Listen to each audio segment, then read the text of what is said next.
farmacia y medicamento, sobre todo conocimiento del sistema farmacéutico, conocimiento del medicamento y cómo usar el medicamento de forma necesaria, eficaz y segura. Realmente la farmacia española, desde el punto de vista del sistema sanitario, es un valor, tiene, digamos, un valor para la sociedad en conjunto, y esto se pone de manifiesto porque todos nosotros seguro que tenemos una farmacia a menos de 250 metros de nuestra vivienda. Y esto es un valor que debemos de conocer y trasladar y comparar con otros sistemas sanitarios donde la población tiene una oficina de farmacia a lo mejor a kilómetros de su domicilio. Cada uno de nosotros, existe en España una farmacia por cada 2.200, 2.400 habitantes.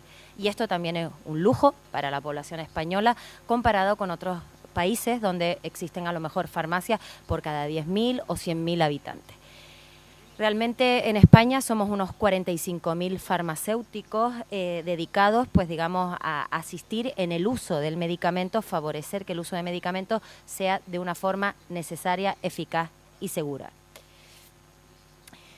Tenemos medicamentos baratos y esto se debe pues a la configuración y a la financiación que hace el Estado del precio de los medicamentos. Si viajamos a otros países y queremos comprar el mismo medicamento, nos puede costar hasta 10 veces más caro o incluso muchas veces más. Entonces tenemos que saber darle valor a la cofinanciación que hace el Estado a base de nuestros impuestos de estos medicamentos que utilizamos en la sanidad. Las oficinas de farmacia, por ahora, están diseñadas de tal forma que ofrecen a la población lo que necesita.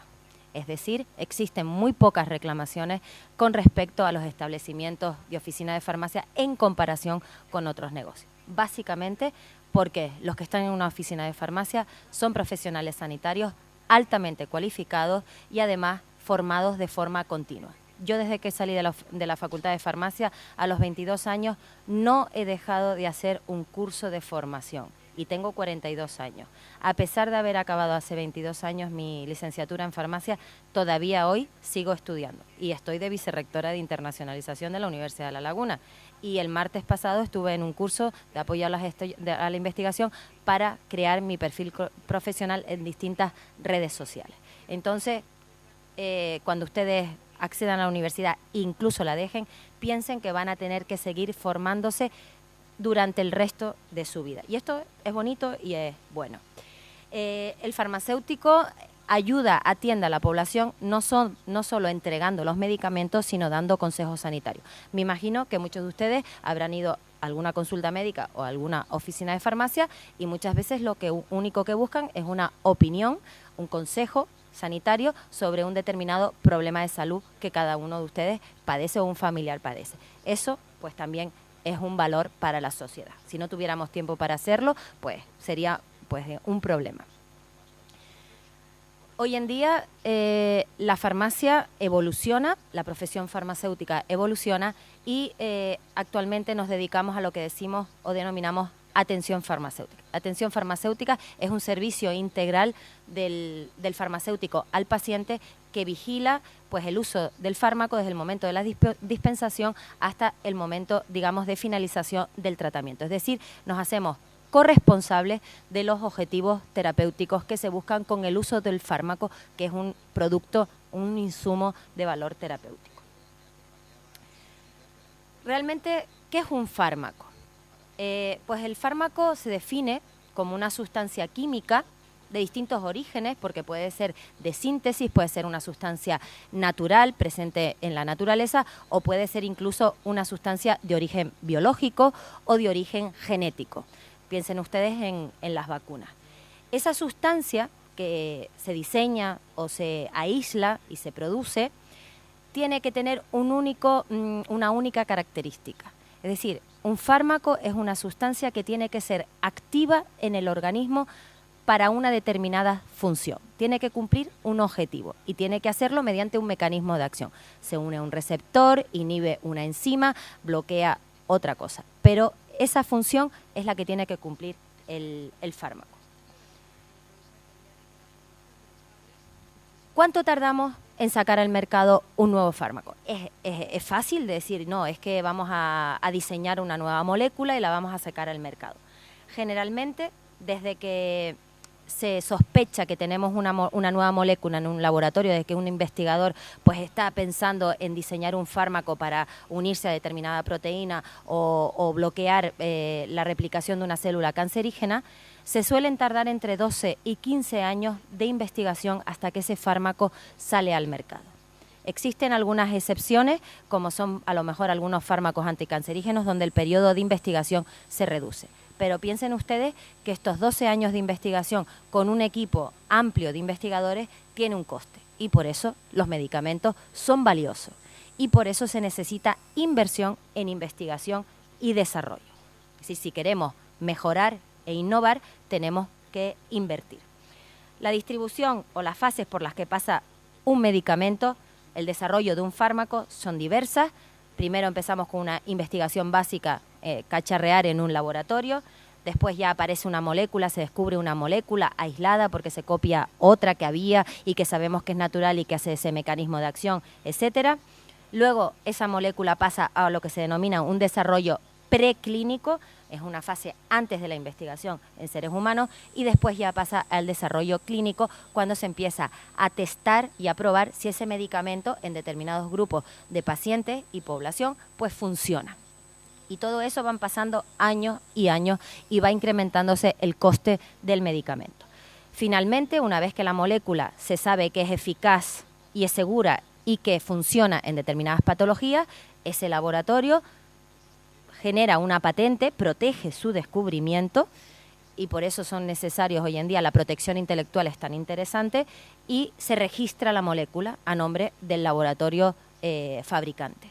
Y pues se comercializa durante un periodo de hasta 5 años exclusivo para ese laboratorio, porque ha invertido casi 12 años de investigación. La probabilidad de éxito, es decir, desde que se empieza a investigar una molécula hasta que una molécula sale al mercado, es muy baja. Se dice que entre cada 5.000 moléculas, nada más que una finalmente termina en el mercado. Es decir, que hay muchas veces que se invierte dinero en investigación y finalmente no conseguimos comercializar el fármaco porque falla alguna de las fases de investigación. ¿Cuánto cuesta sacar un fármaco al mercado? Pues investigar una nueva molécula es cara y necesitamos empresas potentes y, digamos, políticas que apoyen la investigación para diseñar nuevas moléculas. Se dice que un fármaco suele costar entre 800 millones de dólares, que hoy en día es casi lo mismo que 800 millones de euros a lo largo de esos 10, 15 años de experimentación. Eso es un fármaco.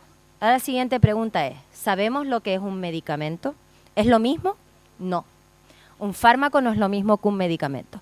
Un medicamento puede contener distintos fármacos. Puede agrupar dentro de su formulación distintas moléculas activas. Entonces, yo siempre recuerdo, antiguamente, cuando empezaron los pacientes de VIH, de SIDA, tenían que tomar 3 moléculas diferentes, 3 medicamentos diferentes. Hoy en día, los pacientes de VIH toman un único medicamento que combina dentro de su formulación esos 3 principios activos o fármacos que necesitan. ¿Vale? Entonces, el medicamento agrupa las sustancias activas y muchas veces acompañado de excipientes que permiten administrar el fármaco. Tener medicamentos es muy valioso y lo vemos en las noticias casi a diario. Cuando un país o una economía empieza a fallar, el suministro de medicamentos es una de las grandes preocupaciones de la población. Tenemos ejemplos, Venezuela, Argentina, que recientemente se quejan del suministro de fármacos. Seguramente algunos habrá oído, pues que tengo un familiar en Venezuela, voy a mandarle fármacos, tengo un familiar en Cuba, necesitan fármacos, hay campañas sanitarias, necesitamos enviar fármacos. No hay nada peor que un país desabastecido de fármacos. Ustedes viven en la isla principal, en Tenerife. ¿Se han preguntado alguna vez cómo llegan los medicamentos a La Palma? ¿Cómo llegan los medicamentos al Hierro? ¿O cómo llegan los medicamentos a la farmacia de Vilaflor? ¿Tienen ustedes que viven en La Laguna los mismos derechos de conseguir un medicamento a 250 metros de su casa que tiene la población que vive en Vilaflor? La respuesta es sí. el sistema farmacéutico y la distribución de farmacias en el territorio nacional tiene que asegurar que no importa dónde vivas, tienes que tener la posibilidad de tener una farmacia cercana donde ir a comprar o adquirir un medicamento. Eso lo asegura el sistema sanitario. Y la distribución farmacéutica asegura que todas las farmacias tienen suministro suficiente de todos los fármacos que la población necesita. Otro concepto que me gustaría señalar es el de medicamentos genéricos. Antes les hablé de la patente, es decir, un laboratorio fabricante descubre una nueva molécula en la que ha invertido pues hasta 800 o 1.000 millones de euros y durante 5 años tiene protegida la molécula. Todos los beneficios de la venta de esa molécula van para su laboratorio. Después de esos 5 años, la patente expira y, por tanto, otros laboratorios pueden copiar la molécula. Esos laboratorios que copian la molécula ya no tienen que hacer los estudios de investigación de fases clínicas porque ya otro laboratorio lo hizo. Es decir, la molécula ya funciona, solo lo que hacen es copiarla. Y ese momento es lo que se denomina un medicamento genérico. Es decir, es un laboratorio que no necesita investigar el fármaco, sino solo producirlo y copiarlo. Y por eso los medicamentos genéricos bajan de precio porque se evitan la fase de investigación. Son definidos como medicamentos de igual calidad y eficacia que la molécula inicial que produjo el laboratorio que la descubrió. Es decir, que son igualmente seguros y eficaces y no debemos de desconfiar de ellos. Los sistemas sanitarios, las políticas sanitarias prefieren pagar medicamentos genéricos que medicamentos de marca porque son más baratos. Entonces, finalmente, todos los precios, una vez que se expira la patente, los precios de los medicamentos se unifican, porque ya el laboratorio se supone que ha recuperado la inversión inicial. Y en todos los etiquetados de medicamentos genéricos tenemos las siglas EFG, Especialidad Farmacéutica Genérica. Estas son básicamente las características de los fármacos genéricos. Tienen las siglas EFG, tienen el mismo principio activo que la molécula, que la especialidad farmacéutica original, por lo tanto nos van a hacer el mismo efecto y tienen la misma calidad y seguridad y un precio menor. En los etiquetados queda muy claro lo que es un medicamento genérico y un medicamento de marca. Y muchas veces tenemos la mala costumbre de no revisar el etiquetado y de no leer los prospectos. El etiquetado de una botella de un reactivo químico que usemos en un laboratorio o de un medicamento que vayamos a ingerir trata de darnos información sobre su uso correcto y seguro. Obviar la lectura, la información que se nos está poniendo enfrente es un error. Y lo mismo ocurre cuando uno tiene una botella de lejía en casa. Es decir, todos los envases, sean de una mermelada, de un bote de lejía como de un jarabe, tienen información que el consumidor debe de leer. No podemos ir por el mundo sin prestar atención a esa información básica que nos ayuda a usar los productos de forma eficaz y segura. Otro concepto interesante que aprendemos a lo largo de nuestra carrera y que debemos de conocer en el uso de los fármacos, hombre, no es lo mismo una pastilla, que nosotros no la llamamos pastilla sino comprimido, que una cápsula, que un vial, que un jarabe, es decir, hay distintas formas farmacéuticas. Los niños pequeños no toman comprimidos, son incapaces de tragar, igual que los pacientes a lo mejor muy ancianos, no tragan bien. Para eso tenemos que diseñar el mismo medicamento, pero en otra forma, generalmente jarabes, supositorios o bien viales, inyectables. Entonces son formas que nos hacen administrar el medicamento, ese producto farmacéutico, al paciente en función de sus necesidades.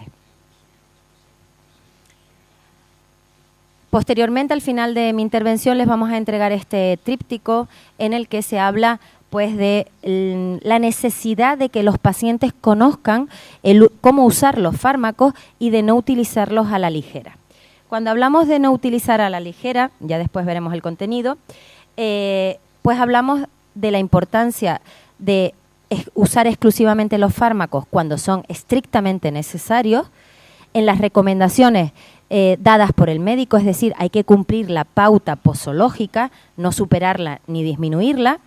Hay que cumplir las recomendaciones de uso con alimentos, sin alimentos, por la mañana, por la noche, la duración del tratamiento, 7 días, 5 días, 28 días, todo eso hay que cumplirlo y además, obviamente, no aceptar las recomendaciones de la vecina, del primo que se toma un medicamento que a ella le sirve para eso, pero que a lo mejor no sabe si sirve para ti o no sirve.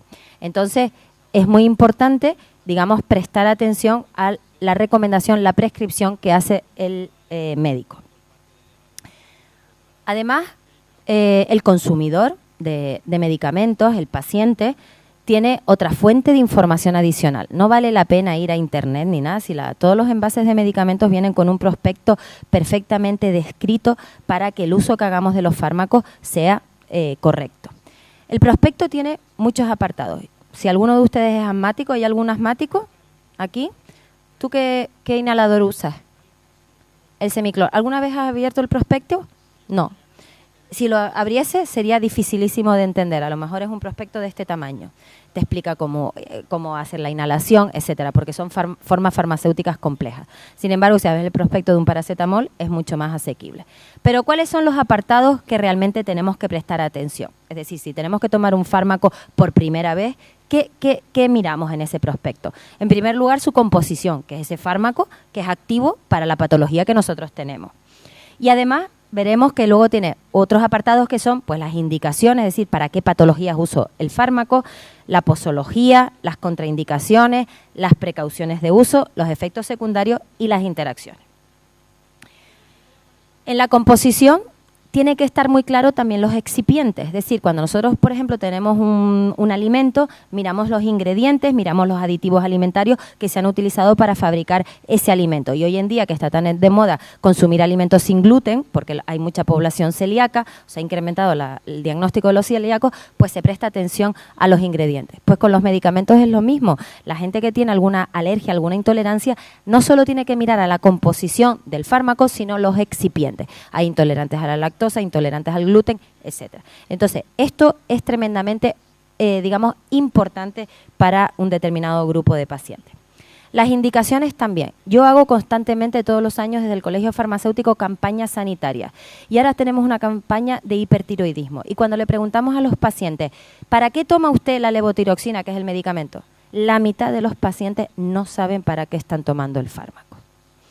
Es un desconocimiento total de la patología y del fármaco. Se toman un producto químico, lo meten en su cuerpo, el cuerpo reacciona, pero no saben para qué se están tratando. Esto hay que cambiarlo. Hay que conocer para qué tomamos la sustancia y qué patología queremos tratar. La posología también. No es lo mismo que nosotros le demos un fármaco a un adulto joven sano que a un paciente mayor que tiene una insuficiencia renal, que no metaboliza bien, o a un niño. Entonces, la dosis es importante y suele variar con el peso del paciente. Las contraindicaciones también. Es obligación de no usar, tenemos que prestar atención a no usar un fármaco en una situación donde está contraindicado. Por ejemplo, los tratamientos antiacné que se usan tanto como el Roacutan están contraindicados en una situación de embarazo. Porque si una mujer embarazada toma el ácido retinoico, genera una malformación en el feto. Es lo mismo que la cocaína. Entonces, hay determinadas situaciones donde unos fármacos no se pueden usar. Y por eso, todo paciente, antes de empezar a tomar un nuevo producto, un nuevo medicamento, tiene que informar al médico y al farmacéutico de que tiene alguna condición, alguna patología que impide el uso del fármaco. Las precauciones de uso son esenciales también. Hay medicamentos que se tienen que tomar en ayunas, que se tienen que tomar con alimentos, hay medicamentos que se tienen que tomar por la noche, etcétera. Es decir, nos avisan de cómo usar el fármaco. Generalmente, el paciente que lleva años usándolo lo sabe, pero un paciente que inicia un nuevo tratamiento no lo sabe. Los efectos secundarios es lo que a la población más le gusta. Ah, no, yo no tomo eso porque genera este efecto secundario. Los efectos secundarios son improbables, son muy raros. Pero la industria farmacéutica tiene que incluirlos en los prospectos porque en caso de que aparezca alguna reacción adversa, el paciente podría denunciar a la industria. Entonces, los efectos secundarios nos informan de qué podría pasar. A lo mejor tiene sequedad de boca, etcétera. Son efectos secundarios algunas veces tolerables que realmente pues no son relevantes. Entonces, bueno, hay que estar informado, pero no hay que abandonar un tratamiento porque exista la posibilidad remota de que aparezca un efecto secundario. Con respecto a las interacciones, ustedes son jóvenes y en caso de tomar un medicamento seguro que solo toman uno. Pero si tienen abuelos y abuelas, puede ser que sus abuelos y abuelas tomen 5 o 6 medicamentos. Ustedes se imaginan el mediodía o un desayuno donde una persona se lanza con un sorbo, pues 5 comprimidos diferentes. Y en esos 5 comprimidos tenemos 5 o 6 moléculas diferentes que llegan al estómago, empiezan a interaccionar, llegan al intestino, al torrente sanguíneo, empiezan a interaccionar, etcétera. Entonces, las interacciones hay que tenerlas en cuenta porque algunas veces generan sinergias, generan potenciación de efectos o bien todo lo contrario. Por ejemplo, si yo me tomo un fármaco hipnótico para generarme el sueño y al mismo tiempo me lanzo un whisky, voy a tener una interacción del etanol con el sedante. Entonces, hay determinadas interacciones, medicamento-alimento, que hay que conocer. Y entonces, digamos, afectan al resultado terapéutico y son relevantes. Bueno, este es el prospecto, el fichero que les voy a entregar. Básicamente, el mensaje que se da es que el medicamento es un producto sanitario y el medicamento no es un alimento ni es un producto con el que se pueda jugar. Y no hay que recomendarlo a nadie, a menos que seas un profesional sanitario, no te arriesgues a dar ninguna recomendación de ingesta de ningún medicamento a ningún amigo, vecino, porque a ti te haya funcionado. Eso es un riesgo y hay que evitar este tipo de riesgo.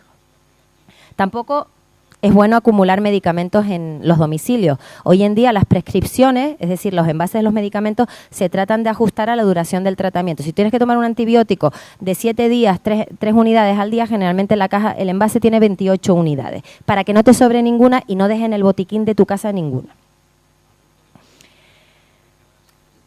Esto es lo que les decía antes. Es decir, la distribución que ustedes ven por ahí, sobre todo por las carreteras, unos furgonetas amarillas que pone Cofarte, muchas veces Cooperativa Farmacéutica de Tenerife es una de las grandes empresas que tenemos en la isla de Tenerife, de mayor facturación.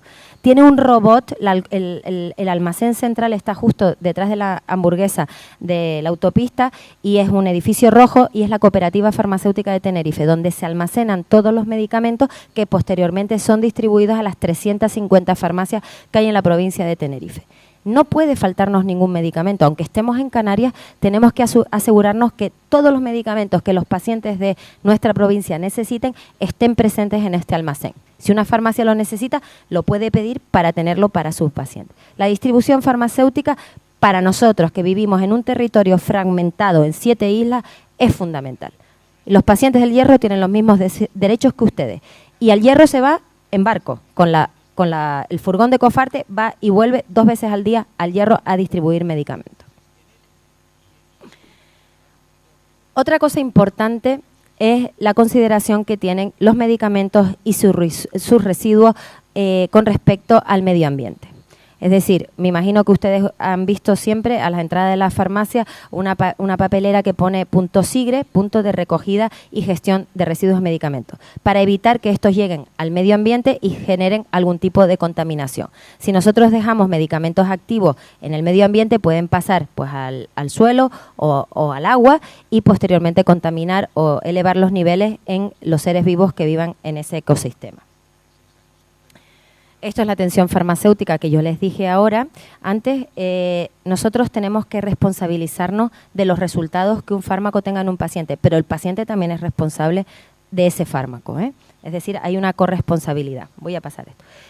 Durante el uso de un fármaco pueden aparecer determinados problemas, y estos problemas los llamamos problemas relacionados con los medicamentos. Es decir, yo puede ser que esté tomando un fármaco que no necesite, puede ser que esté tomando un fármaco en una dosis inferior a la que necesite, puedo estar tomando un fármaco en una dosis superior a la que necesito o puedo estarlo tomando de una forma no segura. Entonces, todos los profesionales sanitarios tenemos que saber escuchar, contactar, hablar de forma empática con los pacientes para detectar situaciones de problemas durante el uso de los fármacos. Hay pacientes que pues tienen retención de líquidos y se le hinchan los pies durante el uso de determinados, a lo mejor diuréticos, o tienen dolores de cabeza como consecuencia del empleo de un fármaco y a lo mejor es necesario retirar el fármaco, sustituirlo por otro o reducir la dosis. Y entonces Estos problemas relacionados con el uso de medicamentos es lo que tenemos que saber detectar, prevenir y resolver. Y para eso estamos los profesionales expertos en el medicamento. Como les digo, los medicamentos solo se deben de usar en condiciones de necesidad. No hay nada peor que tener un paciente que no necesita un fármaco que esté usando un fármaco. Yo conozco pacientes que toman fármacos para dormir desde hace 40 años, pero ¿y cómo es que esos tratamientos no se han revisado? Los tratamientos de fármacos hipnóticos sedantes se deberían de revisar cada 6 meses. Y hay pacientes que están tomando el Tranquimacin o el típico fármaco hipnótico durante 20 años. Error. ¿Vale? Entonces, revisar la necesidad de uso es importante. La efectividad es otro de los parámetros más relevantes para un farmacéutico y para un médico. Es decir, nosotros tenemos que darle, ya sabemos que le tenemos que dar a ese paciente esa molécula, ese fármaco, por ejemplo, paracetamol o amoxicilina. Ahora la cuestión es, ¿en qué dosis se la tengo que dar? ¿He elegido bien la dosis? La dosis la tengo que ajustar y tengo que saber seleccionarla. No me puedo quedar ni corto ni tampoco me puedo pasar de dosis. Si no lo ajusto bien, puedo tener un problema durante el uso del fármaco. Y otro problema es la seguridad. Posiblemente tengamos pacientes que utilicen un fármaco durante más tiempo de lo que se necesita o al revés. Produce un paciente que utiliza un fármaco en una situación donde hay contraindicación o donde hay interacción o donde hay efectos secundarios. Hoy en día, una de nuestras grandes preocupaciones, y tanto del Ministerio como de la profesión farmacéutica, son los medicamentos ilegales. La adquisición de medicamentos por Internet evita o intenta evadir pues todos los controles de seguridad, eficacia que se hacen a los fármacos. Los estudios toxicológicos de las moléculas fabricadas por marcas comerciales están asegurados, mientras que los productos de venta por Internet no ofrecen ningún tipo de garantía de seguridad y eficacia. Entonces, hay múltiples campañas que intentan defender que los productos farmacéuticos se adquieran en oficinas de farmacia para defender la seguridad de estos productos. Los productos que más se copian o que más se venden por Internet suelen ser productos anabolizantes en los gimnasios, para pues estas personas que quieren hacerse musculitos. Los Wistroles son una de las moléculas que más se comercializan de forma ilegal, los tranquilizantes, las drogas de abuso, etcétera. El mercado ilegal de fármacos actualmente es un riesgo para la población y hay cada vez más campañas de detección y de incautación de productos falsificados, además de incremento de las penas que para estas personas supone.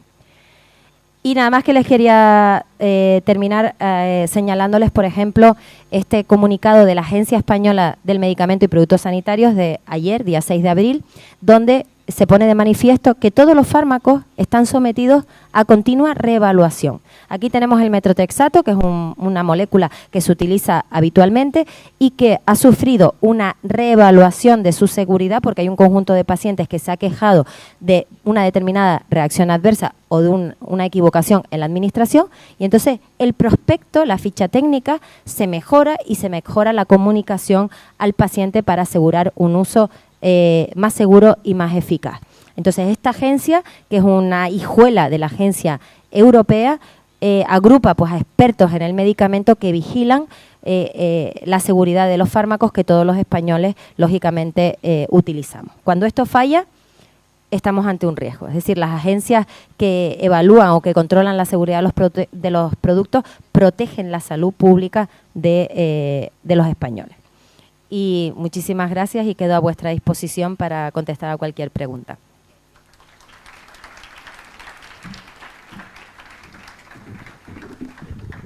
Muchas gracias, Carmen. ¿A alguno le apetece participar? Luego alguien lo hará y ya le buscaremos algún motivo para que venga. Como todos los días, pues aprovechamos y vamos a hacer dos anotaciones para llevarnos a casa de lo que hemos visto hoy. Anotación 1, fijaros que cualquiera de las personas que van a venir a esta experiencia de cómo informándonos, que sería la palabra correcta, podemos tomar mejor nuestras decisiones de futuro, Fijaros que se puede hacer de todo, se puede hacer investigación, se puede hacer docencia, se puede hacer servicio público, es decir, se puede hacer de casi todo. Una cosa, por favor, Héctor, espera un segundico. Y diga a tu compañera, porque es que si no... Espere, no reparta. Si sois, claro, porque excepto a lo mejor hoy día la mayoría de las mujeres pueden hacer varias cosas a la vez, que esto también se va acabando, pero los varones no. Entonces, por favor... No, porque yo lo que quería es que se llevaran un mensaje a casa y si les ponemos un folio delante van a mirar solo el folio y nos quedamos sin llevarnos el mensaje. Acordaros siempre que los métodos tienen que ser de una forma organizada, es decir, el conocimiento no es una cosa vulgar, es un capítulo y una capacidad para vosotros. Es decir, en este caso no es por mí, pero cuando vamos a estar concluyendo cosas de una persona que la hemos invitado a que venga, si vosotros aprovecháis para hacer otra cosa, realmente perdemos la función del rato que estamos aquí. ¿De acuerdo? Entonces sigamos. Mensaje a casa, es decir, cualquiera de las ramas que vosotros veis, de las personas expertas que van a venir aquí, acordaros que tienen muchas formas de actuar. O sea, uno no es médico, uno no es farmacéutico, uno no es enfermería, uno es muchas cosas más que todo eso. Es una de las cosas que tenéis que aprender fácil, ¿no? Yo le voy a preguntar una cosa a Carmen, supongo que más de vosotros lo habréis dicho en este momento, lo habréis pensado. Si los genéricos son igual de buenos y cuestan menos dinero, ¿por qué no gastamos solo genéricos? Pues porque hay que devolverle a la industria la inversión que hace en la investigación de estos fármacos. No hay nada más triste que tener una enfermedad y no tener un tratamiento para curarla. Esto ocurre en muchas enfermedades raras, en las que, porque no hay beneficio económico, la industria no invierte y además el gobierno tampoco favorece la investigación. Entonces, para fomentar que aparezcan nuevos fármacos, cada vez más nuevos, efectivos, con menos efectos adversos, más fáciles de utilizar, pues la industria está motivada para fabricarlos porque tiene un beneficio económico. Entonces, ese beneficio económico se le asegura durante los primeros 5 años. Posteriormente, ya todo el mundo puede copiarlo. Entonces, ahí es cuando aparecen los genéricos. Pero, claro, el copiar no tiene, digamos, ninguna, podríamos decir, bueno, no sé cómo decirlo de forma educada, es decir, no innovas cuando copias. Entonces, el valor que tiene la industria farmacéutica es que es capaz de innovar. Eso hay que darle un valor y por tanto el genérico tiene que esperar 5 años hasta que se acabe la patente. Ya tengo la respuesta. La otra cosa también que podéis llevaros a casa es, y a propósito de la pregunta de esta mañana, todos manejáis informática, afortunadamente, todos tenéis conexiones con la cultura de cualquier parte del mundo, para eso se llama Internet, se llama Google, se llama chatear, se llama cualquier cosa, que es genial. O sea, podéis estar en cualquier parte recogéis información. Pero fíjate que eso que esta mañana, por ejemplo, y supongo que ya vosotros seréis los que lleguéis a la facultad, a la rama que sea, y espero que os acordéis que lo primero que tenéis que hacer es mirar en Google quién es vuestro profesor. Porque es la única manera de mejorar vuestro conocimiento y que protestéis si la persona que os da esa docencia no está actualizada, no tiene el nivel. Pero fijaros que Carmen lo ha demostrado ahora mismo contigo, o sea, tú recibes una fármaco, te usas un fármaco para un problema personal y sin embargo nunca te has molestado en leer el prospecto. Tenéis que empezar a ser activos con vosotros mismos, es que es un auténtico suicidio, o sea, el cuerpo es vuestro, el conocimiento es para vosotros y os quedáis tranquilamente sentados o tomándose cualquier cosa. Es el tercer mensaje que yo me gustaría que os llevarais a casa. Los únicos propietarios de vuestro cuerpo, de vuestra vida, de vuestro que vaya a pasar, sois vosotros. Si no, es imposible que esperéis que los demás os hagan el trabajo que vosotros no queréis hacer. Y ya para terminar, 2 cosas. Todos tenemos en casa montones de pastillas. ¿Qué hacemos? Bueno, pues lógicamente, si son comprimidos, bueno, cualquier tipo de medicamento para patologías que ya no padecemos, lo lógico es llevarlas al punto SIGRE para reciclar.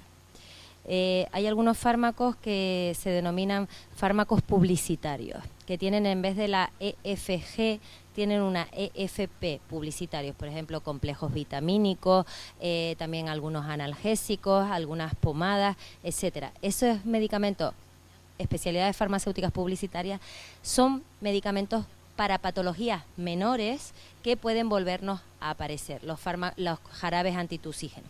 Eso sí que los podemos guardar, es decir, tú tienes comprimidos para la tos y los puedes tener siempre así en el botiquín porque el año que viene puedes volver a tener tos. Pero aquellos medicamentos que han sido prescritos para una patología mayor que ya ha sido resuelta, debemos de entregarlos a reciclar y no almacenarlos. Y jamás utilizar un medicamento de otra persona para automedicarte. La automedicación debemos de evitarla y nunca recomendar medicamentos a otra persona. Y ahora para terminar, antes que hagamos la encuesta, pero la encuesta no pertenece al grupo de lo que hicimos y lo que seguimos haciendo. La encuesta pertenece al Colegio de Farmacéuticos que quiere saber información vuestra a propósito de, supongo, usos y conciencia de la medicación. Y para ver si de repente no había ninguna vocación, igual ahora oyéndote, ¿y tú por qué sabías de pequeña que querías ser farmacéutica? Bueno, pues a mí me gustaba siempre las ciencias de la salud, pero no me gustaba mucho pensar en un quirófano, como estás tú todo en operaciones de 5 horas, digamos, a vientre abierto, con sangre, etcétera. Entonces la segunda profesión sanitaria, pues digamos, más interesante era la farmacia. Además, la farmacia es una profesión que tiene muchísimas salidas. Yo creo, Carmen, que ya puedes ir redistribuyendo la encuesta y Héctor también para que los alumnos la tengan. La profesión sanitaria, yo tengo compañeros que trabajan en detección de drogas, tengo compañeros que trabajan en prevención de riesgos laborales, tengo compañeros que trabajan en medio ambiente, en análisis de agua, en industria alimentaria, en análisis clínicos, en ortopedia, en óptica, etcétera. Es decir, es una profesión, al mismo, el grado en farmacia tiene 240 créditos y nos permite trabajar en muchas cosas. Y además en la industria farmacéutica. Aquí no tenemos laboratorios de farmacia, no tenemos laboratorios que investiguen, pero muchos de nosotros nos vamos a trabajar a la industria fuera de España y somos muy, muy, muy valorados. Es decir, que el profesional farmacéutico es un profesional altamente capacitado para trabajar en distintos campos. Y no es que yo quiera tener muchos farmacéuticos, porque sobramos farmacéuticos, no creas, hay farmacéuticos en paro, pero los buenos tienen trabajo y además trabajo de calidad. ¿Vale? Nada, les entrego el tríptico se lo llevan a casa y rápidamente, en 3 minutos, contestan esa encuesta que es totalmente anónima y después al salir se la entregan a Carmen en mano y tratamos de evaluar un poquito el conocimiento que ustedes tienen sobre los fármacos y el uso que hacen de ellos. En 3 minutos se rellena. Por favor, gracias.